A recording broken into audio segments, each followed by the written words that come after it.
So I think we should definitely try and use it a little bit more in family situations and or even in the workplace. So from these spaces that are, well, safer, I would say, were to practice these strategies, then we can learn actually the first two steps of de-escalation. But that's all what it is, really.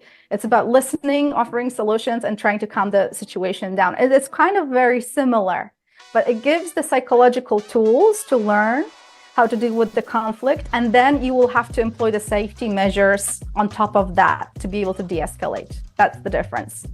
Yeah, and that's something I really like again about a lot of the bits that you put in the book is you give very doable, practical exercises that you can do in day-to-day life. And I'm really big on that, in that you need to practice these things. Just like with martial arts, if you want to get really good at being able to do whatever technique, you have to have reps and reps doing it. I think the same thing applies for all the, de-escalation and situational awareness and things like that. And one thing that I do really like in the book, which I've not seen a huge amount of in other books, is in every section you have very practical exercises, even like bits that you could literally write in there if you wanted to, of make a list of this and think about that, or try this, do that, how does it go, here's the feedback, and things like that. It's a way that you can take whatever skill you've just been reading about and immediately go out and practice it without having to put yourself in danger. And I really like that as an idea.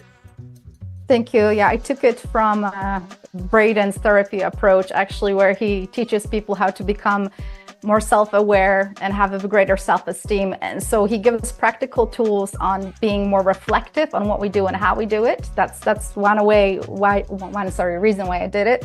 And also, like you mentioned, if you don't put things into practice, you will never know whether you're progressing or not. So there's even a chart, like a monthly monthly chart, how you're progressing in certain areas.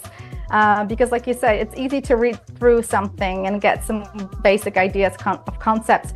But also, if you want to change the narrative, and that's what the book is about, essentially, to become more empowered, you have to start implementing these strategies. So reflection is one way of doing it, to reflect on the past. And the second strategy is to visualize how we could have done things differently.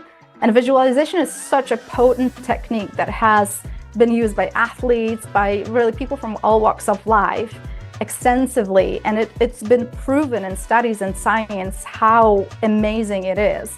So the visualization in those exercises are, for example, flipping the script of what happened in the past and how would you envision that happening now if it was the same situation now.